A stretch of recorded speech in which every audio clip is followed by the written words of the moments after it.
In the last episode, we cleared the undead church, where we found the all-important Firekeeper soul item, and upstairs after clearing some creatures we found the dubious Knight Lautrec who we unlocked from his cell. Back at Firelink Shrine we learned some new lore, including the fact that the Firekeepers are a draw for infinite humanity that fuel the bonfires. Then we went back and did some farming before we head into Darkroot Garden.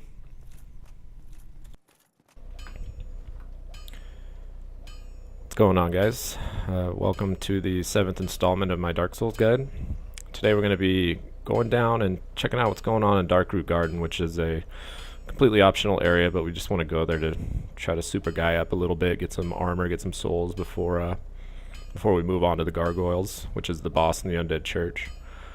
But real quick stop beforehand, I just wanted to go across this bridge and talk to this NPC real fast. It'll just be real quick. Just wanted to see what he has to say. He's sitting here in front of this walled off fortress. Are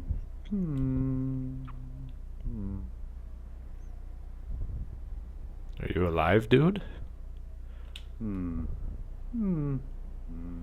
Oh, forgive me. I was absorbed in thought. I am Siegmeyer of Katarina. Quite honestly, I've run flat up against a wall. Or a gate, I should say. The thing just won't budge, no matter how long I wait. And oh, have I waited. So here I sit, in quite a pickle, weighing my options, so to speak.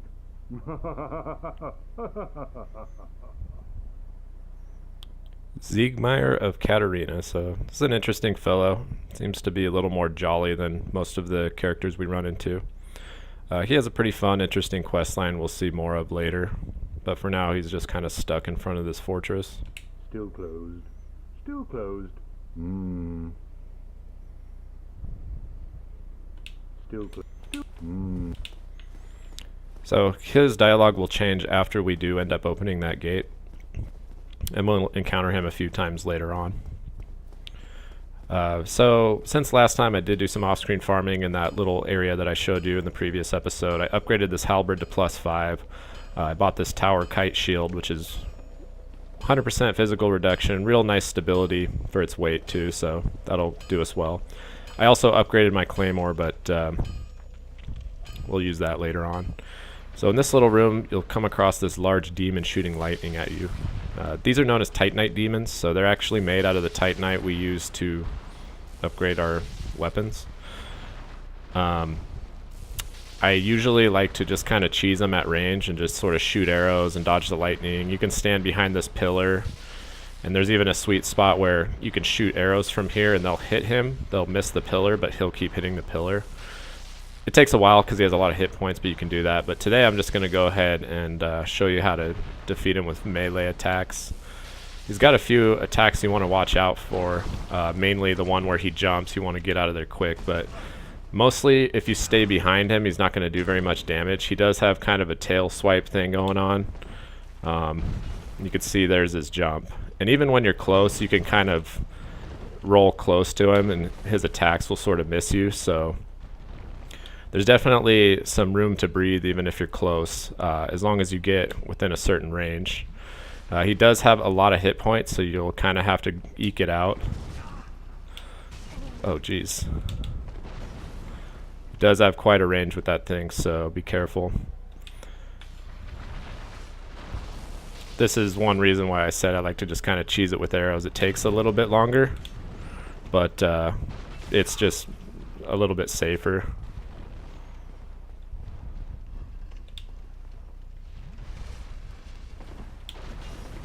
That attack right there is the devastating one you want to watch out for. It's not too bad as long as you're not out of stamina, but if you're out of stamina you can be in a really tough place when he does that. So just try to stay behind him if you can. See, that's if you try to attack or if you have bad timing on your roll, then that slam down attack will get you every time.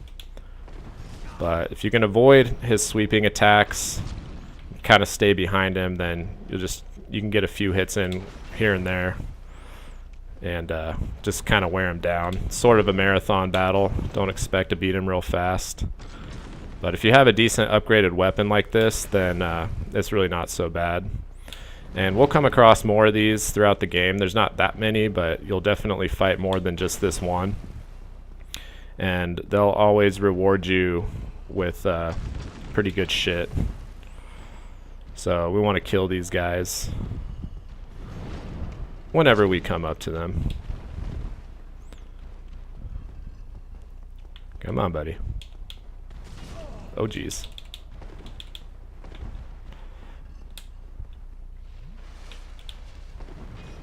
Yeah, that range is kind of killer.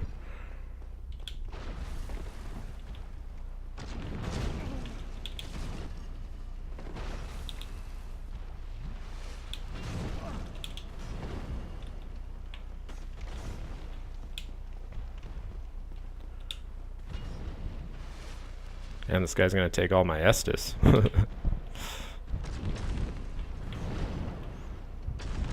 Alright, there we go. I do believe that blunt weapons do work a little bit better on him, but again, just having a +5 upgraded weapon or like even a Drake sword will work pretty well on him.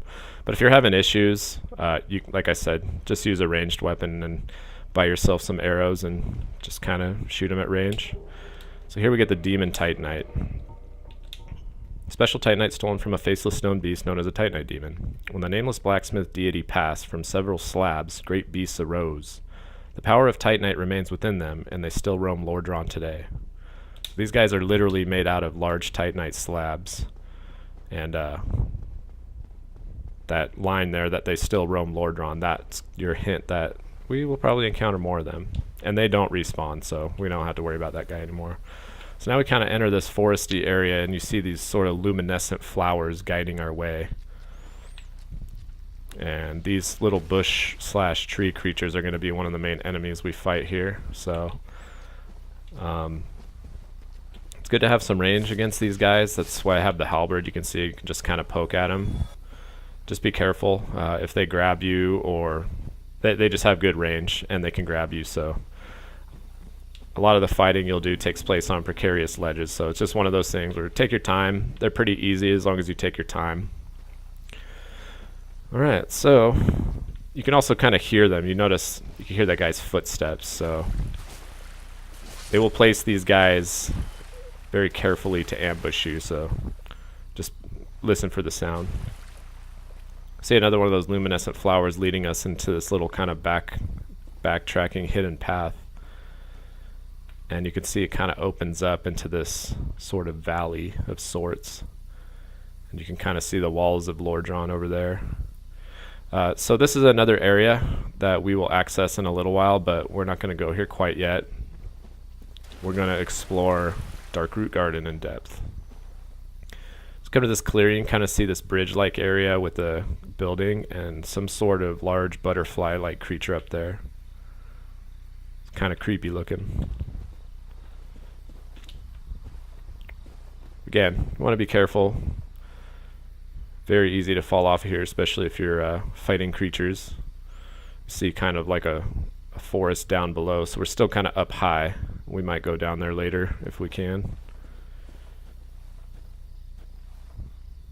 See an important treasure up there.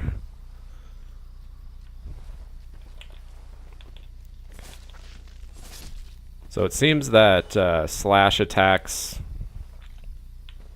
and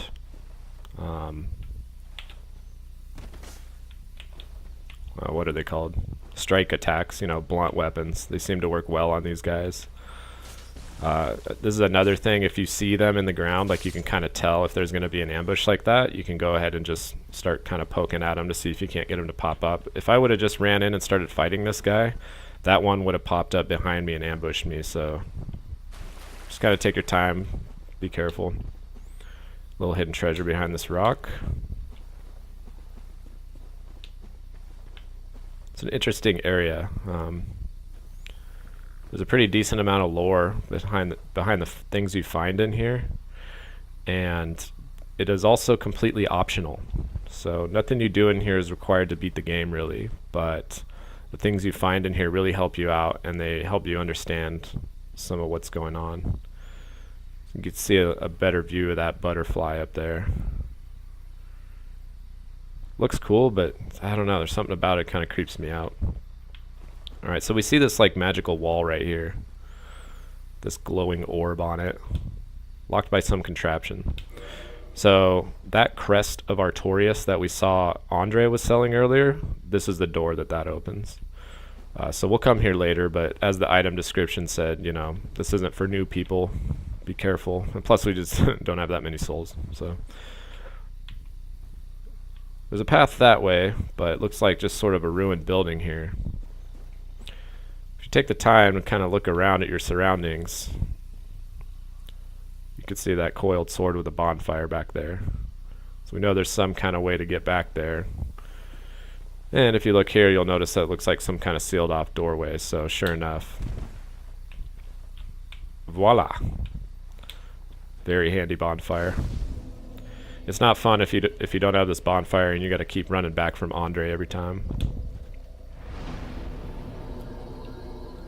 I'm going to go ahead and kindle this one just because we're going to be back later to open that door, so we may as well get our 10 Estus flasks. It'll be an investment for later on. There are a couple bonfires where I'm not very keen on kindling them. I don't like to waste it since I won't be there for very long, but this one is a good one.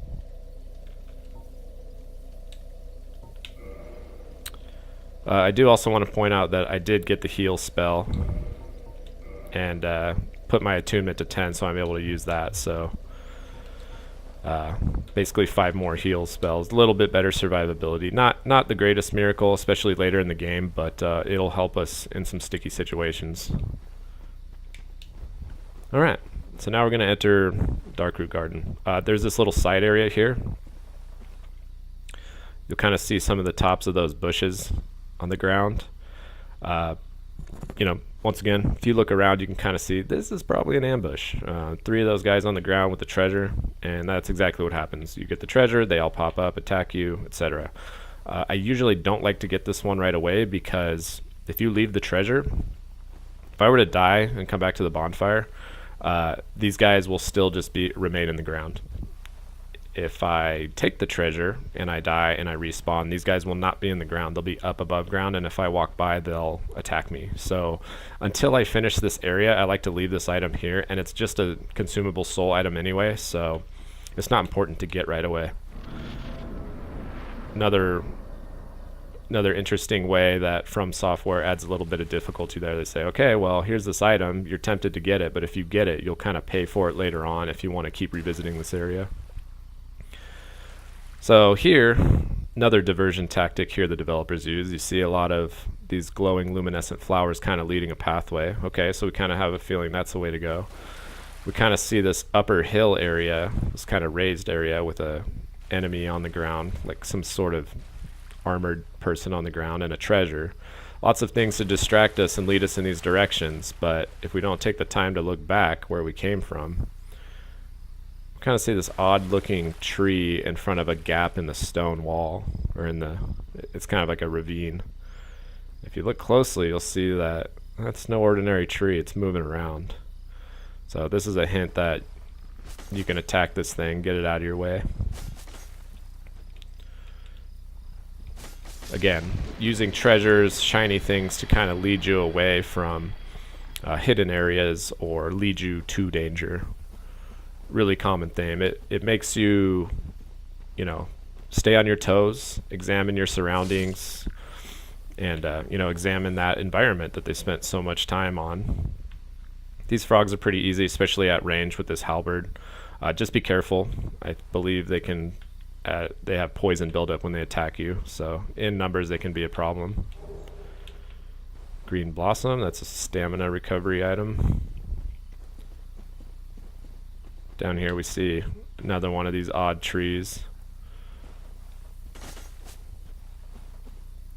I think you can just move past this one, but you get souls for killing it, so may as well.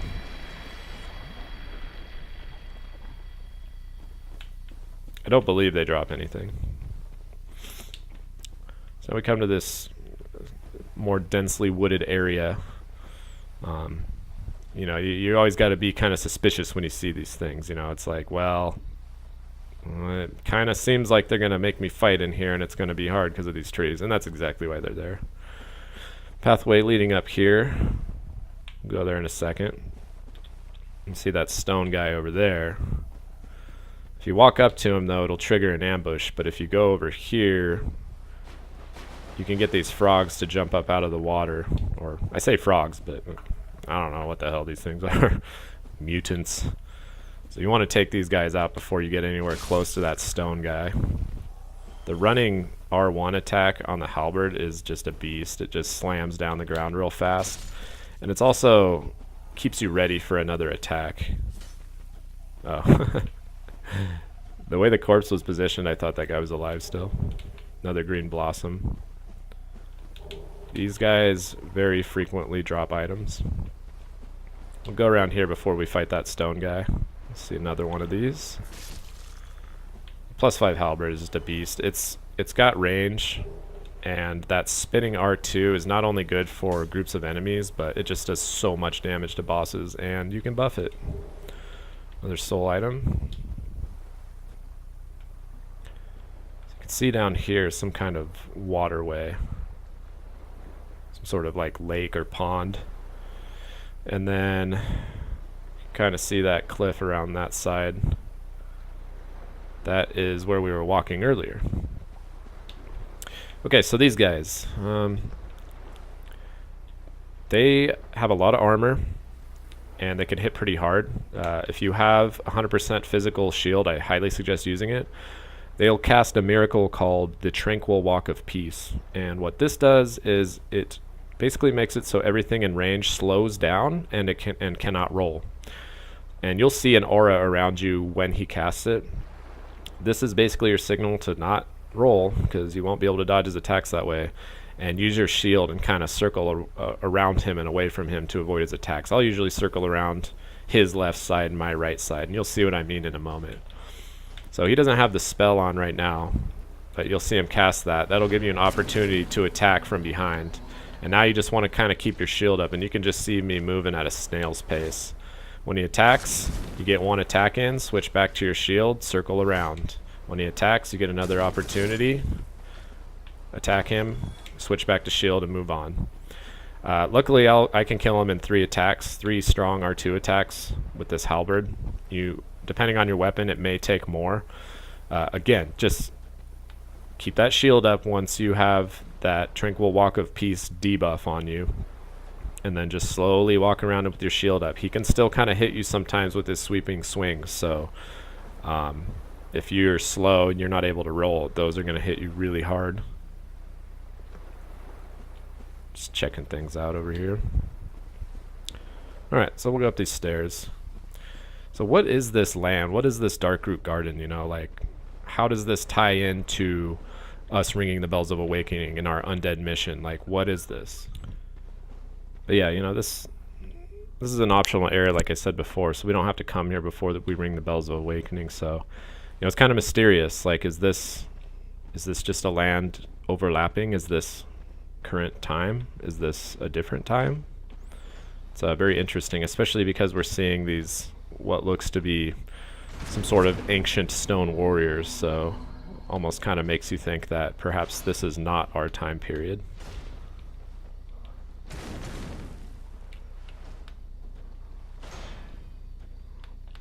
And you can see those guys hit real hard, so the Tranquil Walk of Peace wears off, like you can see, and they're really not that hard after that.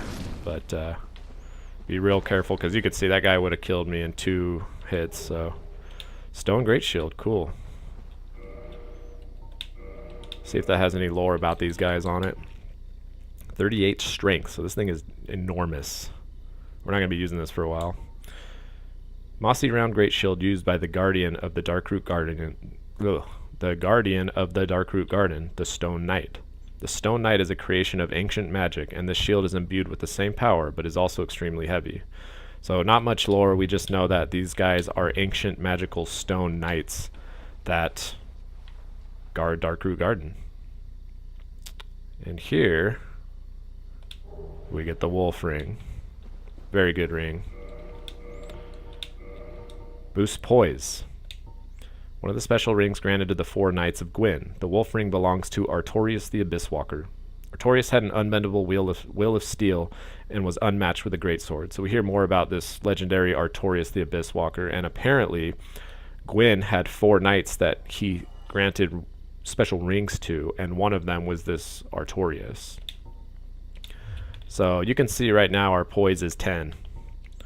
And with this on, it's 50.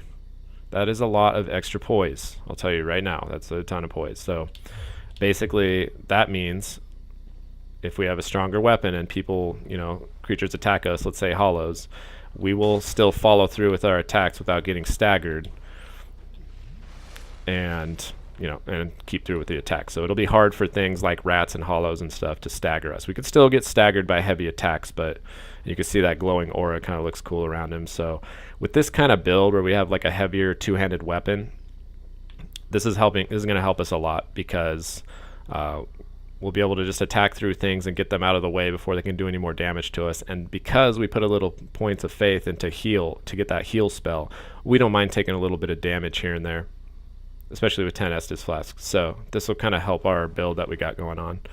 You can make this jump over too, by the way. You don't have to walk all the way back. You will have to fight these guys again, though.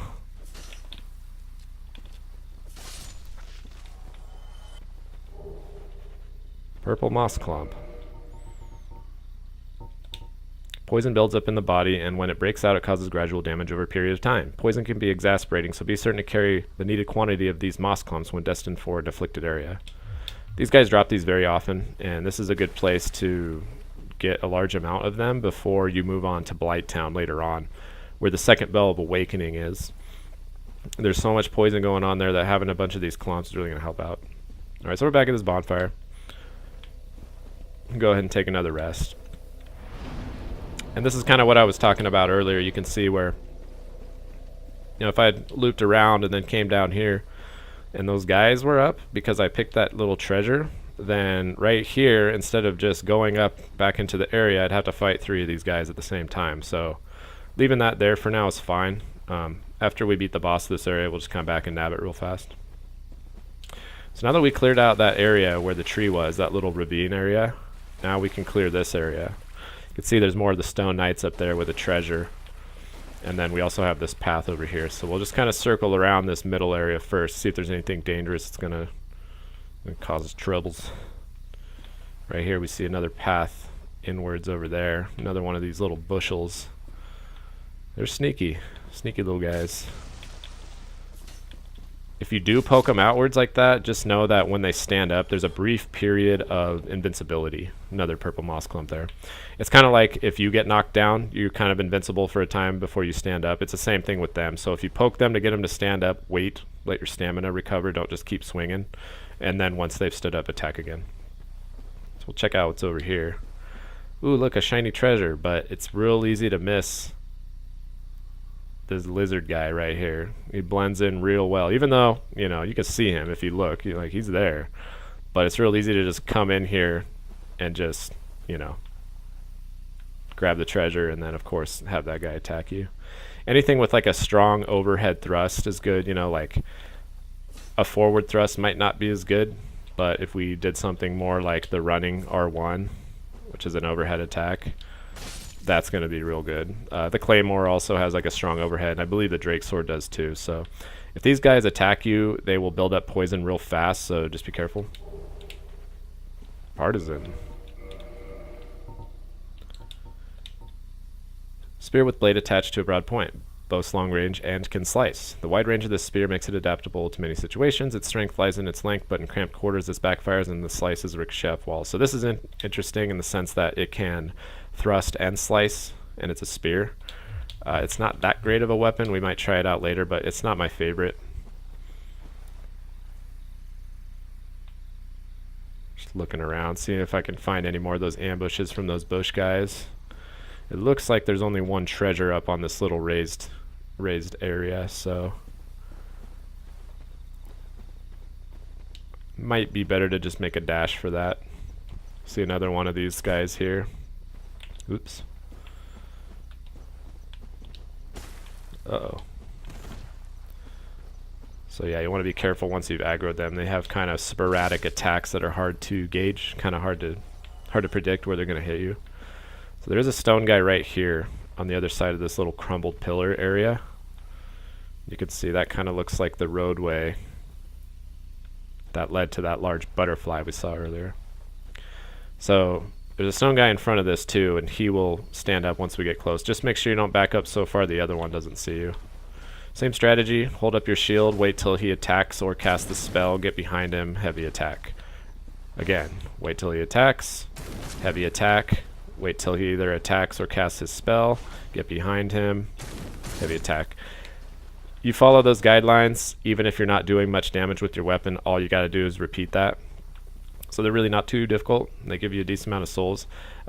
Rotating around them can be difficult when you're in here with all these trees around. Just try to make sure you're kind of luring him to an area where you're not going to have to run into those trees to get behind him. You can kind of see right here, this is close quarters. Kind of give you an idea what it's like fighting them in here. Cast the spell, get a heavy attack in. It's tempting to get another one in, but just relax. You can see I can't get behind him because of that tree. Heavy attack, keep the shield up, wait, and I'll just go ahead and kill him. So you can see how the trees will kind of impede your progress, but as long as you keep them in somewhat of an open area, they're not bad. So I do really want to get this item. This is a good item. There's a few trees in here that will ambush you, as well as 2 of these stone guys by the treasure. So very well guarded, kind of letting you know that it's pretty important. So instead of fighting all these guys, I mean, you can fight them one at a time. You know, for instance, I could just kind of poke at this bush, and then, you know, I can poke at this one too. You could slowly take your time, but what I don't like about that is that it's hard to fight these stone guys. It's hard to pull them away. You know, like, you can get them over here, but now you're just in another one of these kind of enclosed tree areas. So it's not too bad, but I don't know. I just kind of like to dash through there. I'll kill these guys now, just to show you it's possible. And also, since we got so much humanity, maybe we'll get a decent drop from these stone knights. You can get other pieces of their gear. Like, you can get their sword, so maybe it'll drop. But normally I just like to kind of fly through here, pick up the item and go. We can't get enough of those purple clumps, so this is good for us right now.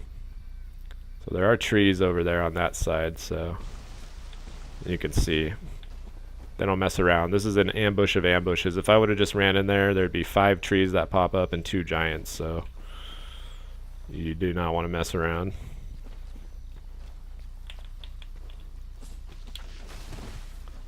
Ooh.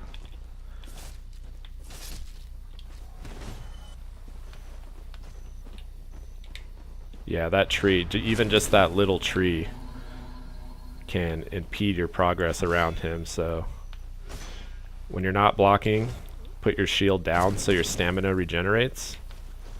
If you just keep it up, it won't regenerate as fast, so just something to be careful for. Fighting these guys is very much a stamina conservation exercise. Blooming purple moss clump. Oh, make sure this guy doesn't kill me before I read that.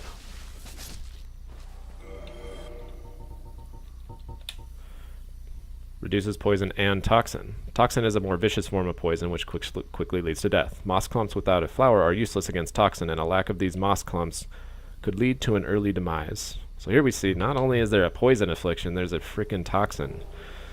So we will encounter that later too. So again, getting more of these status ailment cures is really going to help. Alright, so we killed all those guys. We can get this awesome treasure that they're guarding. What could it be? Elite Knight helm, armor, gauntlets, and leggings. So the Elite Knight armor set. Let's see what that's all about. Helm of a nameless knight, perhaps an elite knight of Astora. Although he was loath to give up on his undead mission, he perished at the undead asylum and went hollow. So this is the guy that gave us the Estus flask at the undead asylum. This is his armor. good stuff. Looks really cool. Interesting that his corpse is here. So, or I'm sorry, his armor is here. So, if he died at the Undead Asylum and went hollow, why would there be a corpse with his armor on it here? Very strange. So if you're human, up at the top of this, we will reach the top of that bridge area and fight that butterfly boss. If you want, you can break this bush and we'll see a summon sign here if you're a human. And we can summon Witch Beatrice. So we really don't have any lore on her or why she's here. But hey, can't hurt. Looks like she's got a leather shield or some kind of cracked round shield and a gnarly looking staff. So she's some sort of caster, magic caster. So why not? Can't hurt to help. I don't remember if I mentioned it before, but the NPC summons will actually increase the boss's health. But fortunately, it's enough of a distraction that even with the increased HP, just having someone else that can take the attention of the attention of the boss off of you for a few moments is invaluable. So, and in this case too, ranged attacks really help against the boss, which she has. So she's gonna help us out a lot. So I'm gonna go ahead and equip humanity. Well, I probably won't need that since I got the Estus, but we can go ahead and do gold pine resin, and if I can reach her, we'll try these black fire bombs.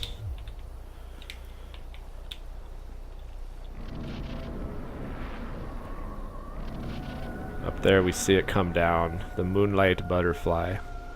So there's a giant creepy looking butterfly with a horn on it. So you can't really hit it when it's flying around unless you have ranged attacks. So soul arrow, or bow and arrow, crossbow bolts, things like that. You can use pyromancy to hit her. We're gonna try these fire bombs, see if they work. Yeah, I got a little bit of damage on there. Witch Beatrice also does a ton of damage. So you can block these attacks or roll through them. Just be careful, they can do a decent amount of damage if you're not careful. And eventually, I'm not even going to use the resin. He'll come down and be vulnerable down here. Just watch out, because when he starts building up like that, he's going to explode outwards.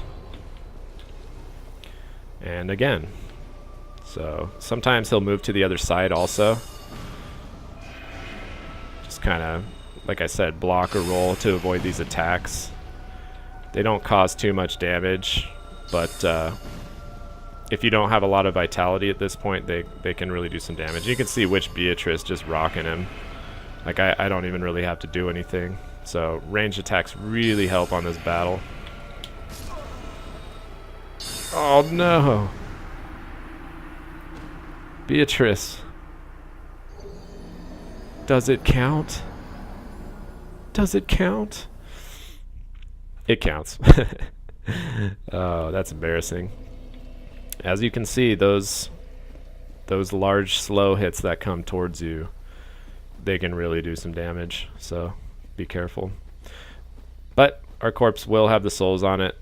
We did get the items. We got a humanity and we got the soul of the moonlight butterfly, so we just got to run back to it, no biggie.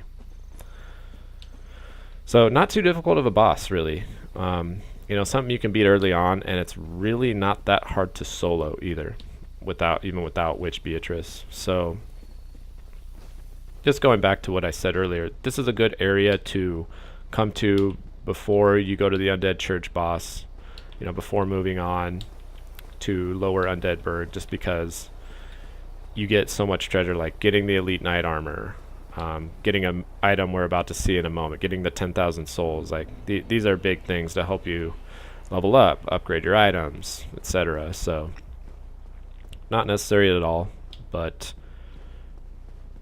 it's so much help, especially moving on eventually when we go during the second Bell of Awakening in Blighttown.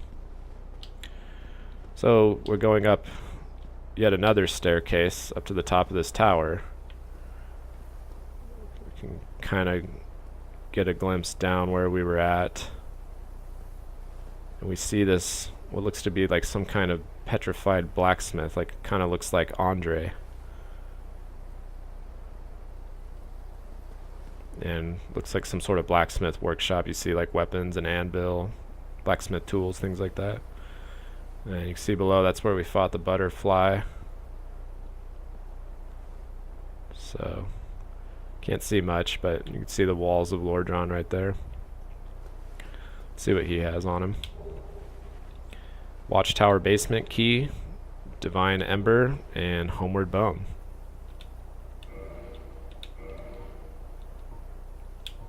Ember required for weapon ascension. Divine Embers are property of the church and intended for divine blacksmiths. Assigns a +5 standard weapon to a divine weapon. Divine weapons are for undead hunting. Use against undead and the pawns of necromancers.